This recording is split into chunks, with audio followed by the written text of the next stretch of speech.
Touch of news ভিডিওতে আপনাকে স্বাগতম। বন্ধুরা, আমি একজন ক্ষুদ্র ব্যক্তি, তবে নিয়মিত নিউজ ভিডিও দেখতে খুব ভালোবাসি।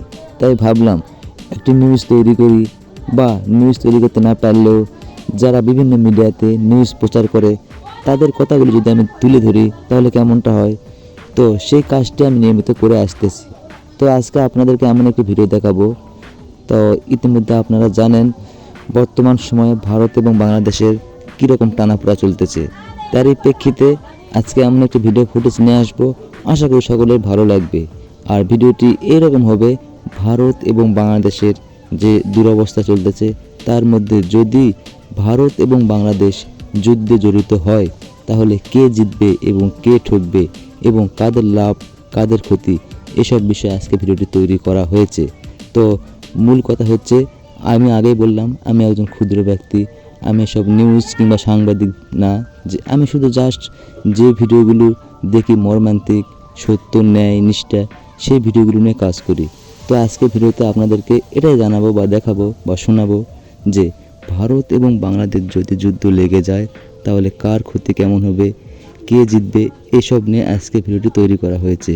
তো ভিডিওটি আপনারা মনোযোগ সহকারে দেখবেন এ প্রত্যাশা করলাম, তাহলে সব কিছু A to Z বুঝতে পারবেন।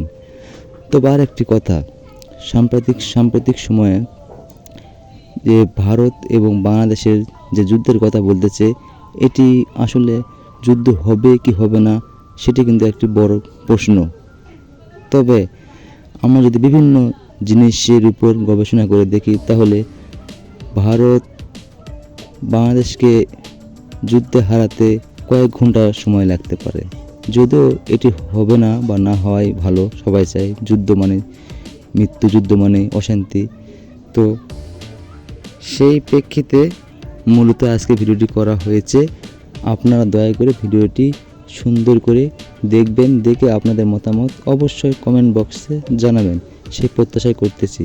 আমি আবারও বলতেছি, আমি কোনো সাংবাদিক না, আমি ন্যায় নিষ্ঠার পক্ষে। যে ভিডিওগুলো চোখের সামনে আসে সেগুলো আমি কাটছাট করে আপনাদের মাঝে তুলে ধরি। তো চলুন ভিডিওটি বেশি দেরি না করে শুরু করব। এবং হ্যাঁ, বারবার বলতেছি, আপনার নতুন দর্শক হলে অবশ্যই আমার চ্যানেলটিকে সাবস্ক্রাইব করবেন, এটা বরাবর সকলের কাছে প্রত্যাশা থেকে যায়। এবং এরকম মানে সৎ ভিডিও এবং অন্যান্য এক কথা শেষ মানবাধিকার ভিডিওগুলি পাওয়ার জন্য অবশ্যই আমার চ্যানেলের পাশে থাকবেন। ভালো লাগে চ্যানেলটি সাবস্ক্রাইব করবেন, কোনো জোরজবরদস্তি নেই, করলে করতে পারেন এরকম ভিডিওগুলি পাওয়ার জন্য। তো চলুন আর নো দেরি নো কিছু, এখন এই মুহূর্তে ভিডিওটি শুরু করা যাক। মনোযোগ সহকারে দেখুন, ভালো লাগলে শেয়ার করুন। ধন্যবাদ সকলকে। দেখুন। সংগ্রামী বন্ধুগণ, সবাইকে প্রীতি ও শুভেচ্ছা জানিয়ে আমি আজকের এই এপিসোড শুরু করছি। আমি কমরেড সামাদ, সভাপতি বাংলাদেশের কমিউনিস্ট পার্টি মার্ক্সবাদী। এখন ভারতের বিরুদ্ধে যুদ্ধ ভারত করবে কিনা বাংলাদেশের বিরুদ্ধে যুদ্ধ সেটা আমরা জানি না। তবে বাংলাদেশে এখন যে পরিস্থিতি, তাতে ভারতের বিরুদ্ধে যুদ্ধ করতে চায় সবাই। বাংলাদেশের সবাই বলতেছে ভারতের বিরুদ্ধে যুদ্ধ করতে। এখন আমি চিন্তা করতেছি যে এখন এই যুদ্ধটা কি আমরা দুল ঘোড়া আর তরবারি নিয়ে ভারতের বিরুদ্ধে যুদ্ধটা করব, নাকি কীভাবে কী অস্ত্রশস্ত্র নিয়ে যুদ্ধে যাব। যেমন সামাজিক যোগাযোগ মাধ্যমে ঢুকলে একেবারে সয়লাভ হয়ে গেছে, মানে যুদ্ধ আমরা চাই, খালি যুদ্ধ চাই না, কি একটা বলতেছে গাজ্জাতুল হিন্দ, মানে হিন্দুস্তান জয়, মানে দিল্লি পর্যন্ত যেতে হবে, আমাদের দখল করতে হবে, ভালো কথা।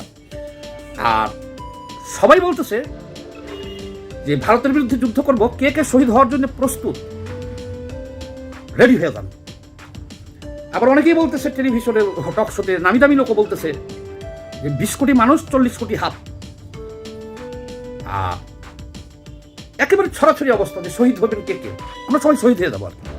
তো যাক, আমি একটা পরিসংখ্যান করে দেখি যে যুদ্ধ তো হবেই, যেহেতু আমরা বাংলাদেশ চাচ্ছি এবং গাজ্জাতুল হিন্দ, হিন্দুস্তান জয় করবো আমরা। এখন প্রশ্ন হলো, আমাদের বাংলাদেশের যে সৈন্য সামরস্ত্র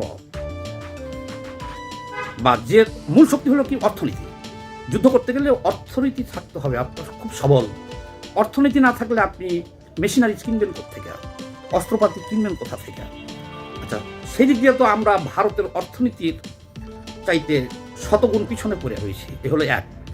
আর 2 নম্বরে বাংলাদেশে যে সমস্ত অস্ত্রশস্ত্র আছে, যেমন ধরেন শেখ হাসিনা একটা সাবমেরিন কিনছেন চীন থেকে। তো সেই সাবমেরিন যে বঙ্গোপসাগরে ঘুরবে, চলে ফিরে বেড়াবে, সেই জায়গা নেই, পুরানা সাবমেরিন আর কি। তো যখন একটু টান দিয়া ভারতের জলসীমার কাছে যায়, ভারতের সাবমেরিন এটা ধাওয়া দিয়া আবার ভিতরে ঢুকে দেয়। মানে এটা আর নড়াচড়া করতে পারতেছে না, যেখানে এনে রাখছে সেখানে আছে সাবমেরিন। তো একটা ব্যাপার হলো কি, এই যে সাবমেরিন কেনা হয়েছে, এটা কেন কেনা হয়েছে? এই ধরনের বিগ অ্যামাউন্টের অস্ত্র কিনলে সেখানে বড় ধরনের কমিশন বা মার্জিন পাওয়া যায়। এটা কেনার সাথে যারা জড়িত থাকে তাদের ধান্দাটা পুরোপুরি 100% হয়।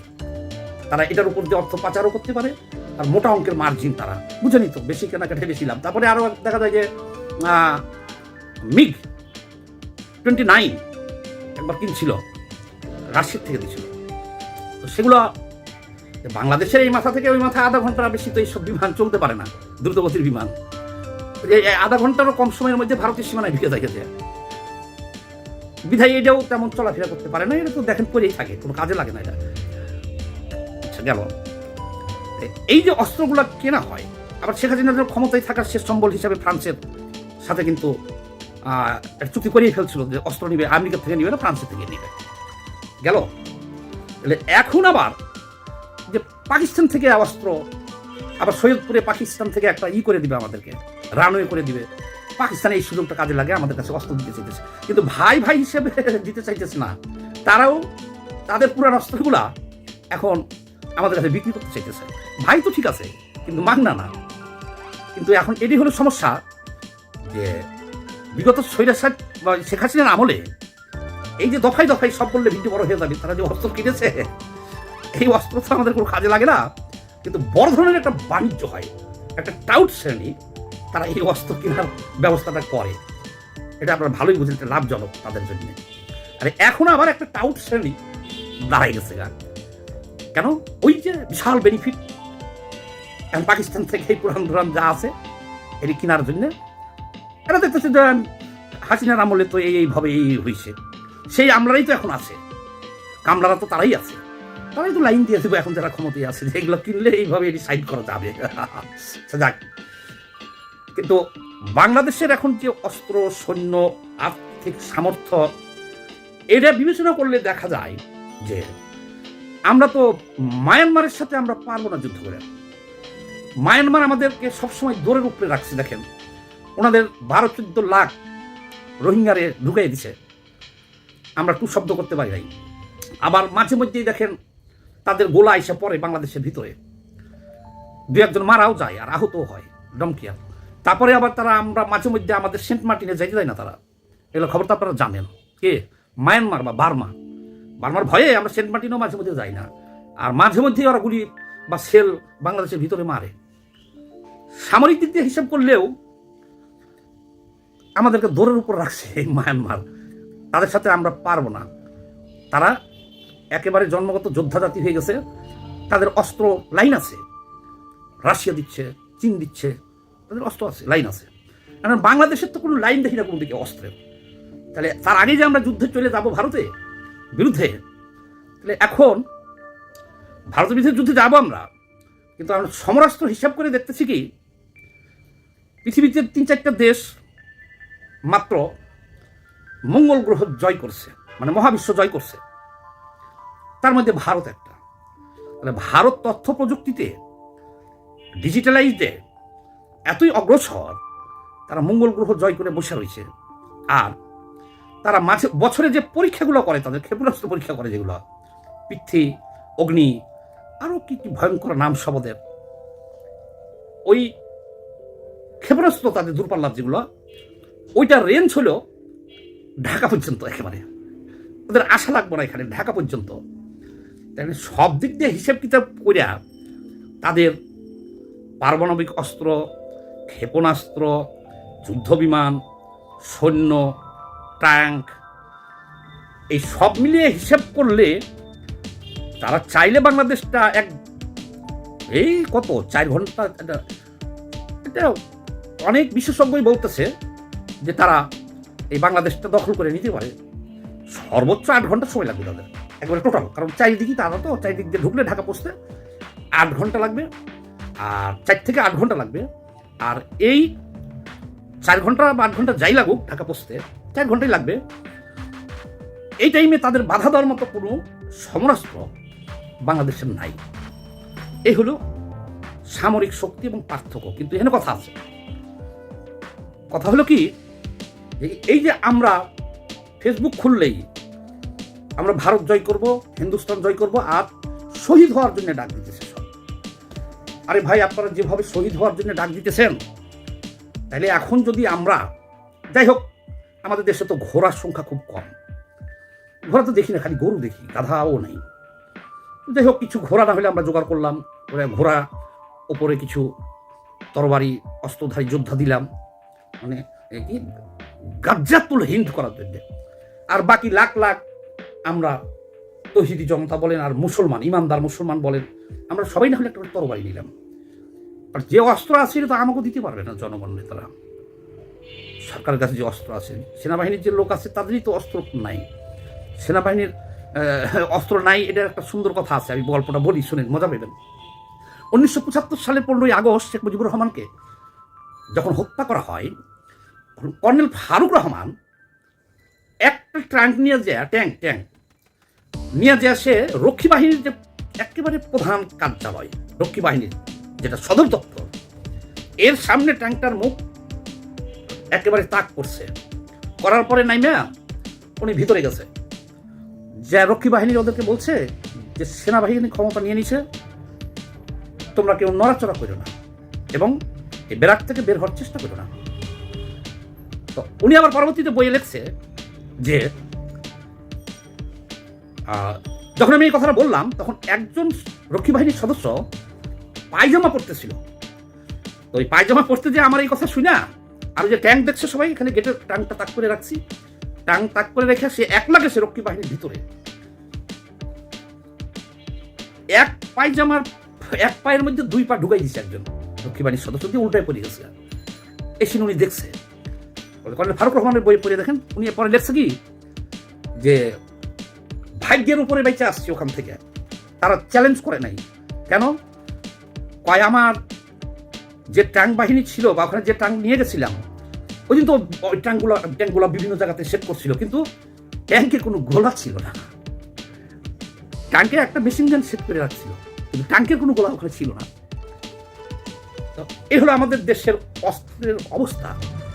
এখন এই যে সবাই আমরা যুদ্ধে যাব ডাইরেক্ট ভারতের বিরুদ্ধে, এখন কি ভাই এই তরবারি আর ঘোড়াই চড়িয়া, বা ঘোড়াও তো পাবো না, আমরা যদি সবাই ধরেন 20 কোটি হলাম ভারতের বিরুদ্ধে যুদ্ধে যাই, কিন্তু আমাদের তো আপনারা জিতার কথা কেউ বলতেছেন না, খালি বলতেছেন শহীদ হব। আরে ভাই, শহীদ হওয়ার জন্য যদি আমরা এইভাবে খালি হাতে যাই বা তরবারি নিয়ে যাই, তাহলে তো ভারত তো তাদের ওই যে কি বলতেছে, পিচ্ছি, অগ্নি, এই সব বোমা টমা মাইরা আমাদেরকে তো শহীদ করে দিল। ঠিক আছে, আমরা শহীদ হলাম, বেহেশতে চলে গেলাম, সেখানে হুর নিয়ে আমরা সুখেই থাকলাম। হয়তো আমাদের হুর প্রাপ্তিটা ভারত সহযোগিতা করল, তার জন্য কি তাদের ধন্যবাদ জানাবেন? কেন আমরা যদি শুধু হুরের আশায় তরবারি নিয়ে এই ভারতের মতো বিশ্বের একটা এত তৃতীয় বৃহৎ একটা সামরিক শক্তির দেশের বিরুদ্ধে লড়াই করতে চাই, তাহলে তো তারা আমরা যেটা বলতেছি সেটাই। কিন্তু এইটা করলে ভাই আমরা যদি যাবো না। আপনারা বলতেছেন খালি যে শহীদ হবেন, কে কে আসেন, না যাবো না। অস্ত্রের ব্যবস্থা করেন, ঠিক আছে, আমাদের ভাইদের বলেন, পাকিস্তানদের বলেন, বা প্রত্যেকে আনবেন, অস্ত্র আনেন, মজুত করেন, করে দেখান, সংখ্যা অনুপাত দেখান যে বার্মার এই আছে, আমাদের এই আছে, ভারতের এই অস্ত্র আছে, আমরা এই অস্ত্র আছে, নিয়ে মোকাবেলা করব। কিন্তু জ্ঞান বিজ্ঞানে এত দূর অগ্রসমান একটা রাষ্ট্র, তার বিরুদ্ধে আমরা খালি যদি শহীদ হওয়ার জন্য যাই, তাহলে তারা আমাদেরকে শহীদই করে দিবে ভাই, কোনো লাভ হবে না। কাজেই যারা এই যুদ্ধের দামামা বাজাতে চাইতেছেন, তারা একটু হিসাবগুলো কষেন, এদেশের জনগণের কথাও একটু চিন্তা করেন। আর আমি ব্যক্তিগতভাবে মনে করি ভাই, যে ভারত কখনোই এদেশ আক্রমণ করবে না, তাদের কোনো প্রয়োজনও নাই। কিন্তু আমরা যদি করতে যাই, তাহলে ভাই আমাদের একটু অস্ত্র শস্ত্র ব্যবস্থা করেন, আমাদেরকে দেখান যাক, এই ভিডিওটা আর আমি দীর্ঘায়িত করবো না।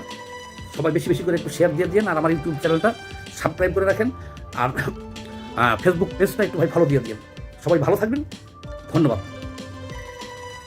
ইনকিলাব জিন্দাবাদ।